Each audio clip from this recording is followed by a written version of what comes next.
السلام عليكم ورحمة الله وبركاته. ازيكم عاملين ايه؟ يا رب تكونوا بخير. ونبدأ بالصلاة والسلام على رسول الله. اللهم صل وسلم وبارك على سيدنا محمد وعلى آله وصحبه أجمعين. بكلمكم وانا في الشغل بس كان لازم اسجل لكم الفيديو ده بعد المؤتمر اللي هو بتاع اللي انا حضرته، اللي كلكم شفتوا الاعلانات بتاعته، بتاع ال HTS.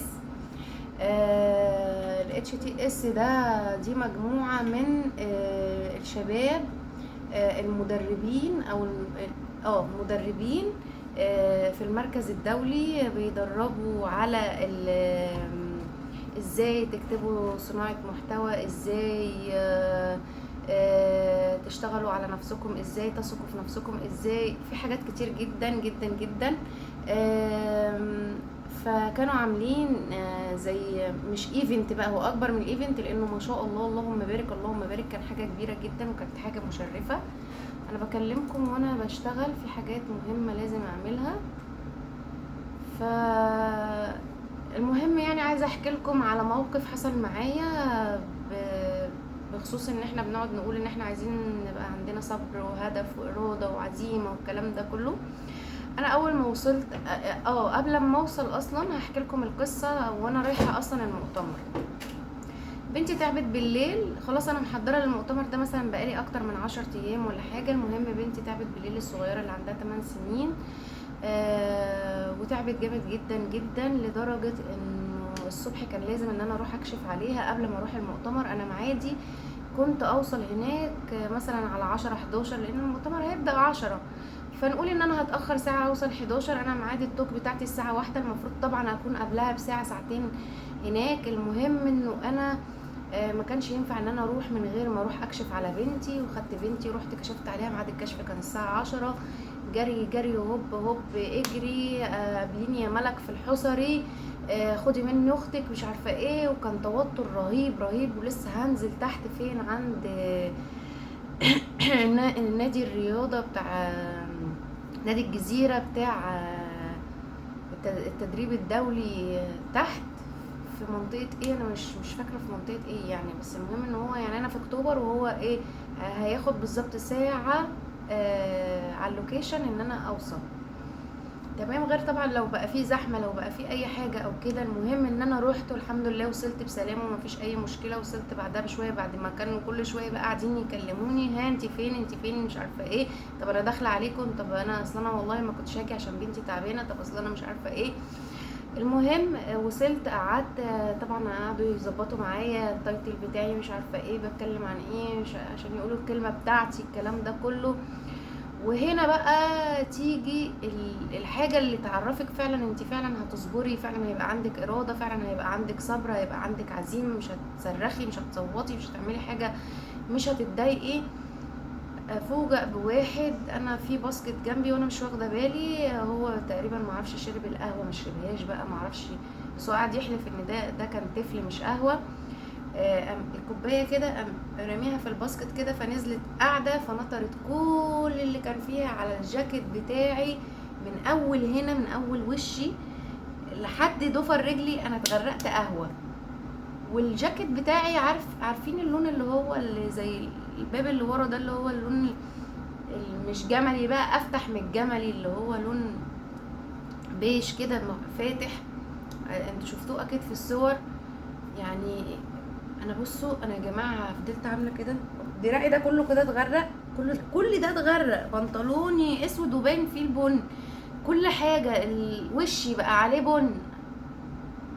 مش عارفه اعمل ايه ومش عارفه اتصرف ازاي.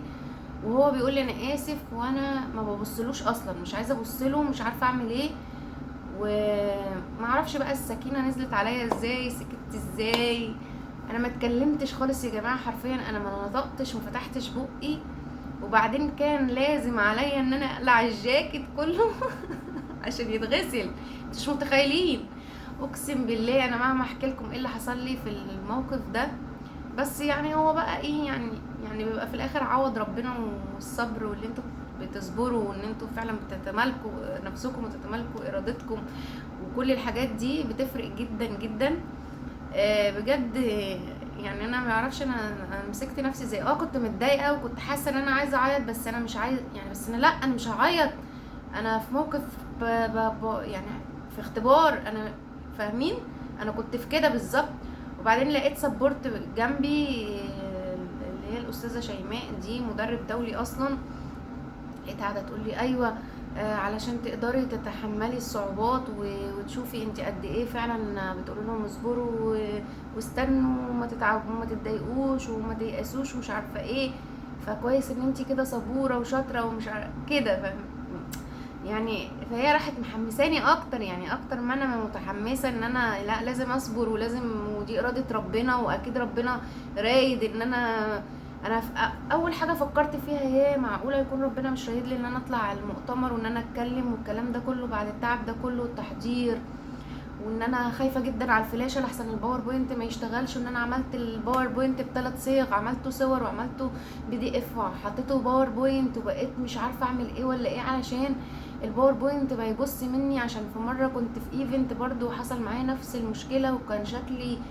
صعب جدا، ومفيش مره رحت ايفنت الا لما قابلتني مشكله، ومشكله عويصه جدا جدا جدا، ومش عارفه سبحانك يا رب سبحانك يا رب، ربنا بعد كده بييسرها وبعد كده بتمشي كويس جدا وبطلع بشكل حلو جدا، والناس بتحبني جدا والناس بتتفاعل معايا فوق ما تتخيلوا. فقلت الحمد لله الحمد لله ان ربنا يعني قدر لي، اكيد مقدر ان انا مش المفروض ان انا اطلع اتكلم في المؤتمر ده. وفجأة كده احنا بنمسح اصلا البن بفوطة، الهاوس كيبر اللي هناك ادتني فوطة كده امسح بيها، بقت الفوطة اللي لونها اورنج تنزل اورنج على اللون البيج بتاع الجاكيت، بقيت انا يعني هنهار اكتر بقى، يعني لو انا مش بعالجه ده انا ببوظه، بخليه بيبقى لونه عليه اورنج كمان، يعني مش بني بس لا ده اورنج. لقيتها بتقول لي اقلعي الجاكيت خالص لازم يتغسل. طب انا هعمل ايه؟ طب انا هلبس ايه؟ طب هعمل اتغسل كله مبلول ولبسته وهو مبلول. طلعت قعدت في عارفين اللي هي اللي بتبقى بتاعت الهوايه بتاعت التكييف، اللي هي الستاره اللي وانت خارجه من الباب هم اصلا حاطينها تعمل هوا علشان تسد ما تطلعش الهوا بتاع التكييف. فانا قعدت تحت الستاره دي عشان بتطلع كميه هوا فظيع، مش قادره اقول لكم، انا مش قادره اقف في الشمس، هما بيقولوا لي اقفي في الشمس، ففضلت قاعده تحت البتاعه دي. يعني سبحان الله الجو حر بس انت عشان لابسه مبلول فسقعانه، ما تفهميش ازاي يعني. وبعدين عايزه ادخل جوه المؤتمر، الناس بتتكلم كلام حلو جدا، والناس ما شاء الله عليها جايبين ناس يعني ناس فعلا تشرف، ناس قصص كفاح قصص نجاح، انا ولا حاجه فيهم، انا قصه من ضمن القصص دول ولا اجي حاجه فيهم. فكنت مبسوطه جدا وكنت عايزه اسمعهم، وكنت قلت قدر وما شاء فعل وسكت. ولما يعني ابتدى ينشف شويه دخلت، كان اهم حاجه عندي انه ما يبقاش باين قوي، والحمد لله. وما تنسوش تعملوا لايك وشير وسبسكرايب عشان يوصلكم كل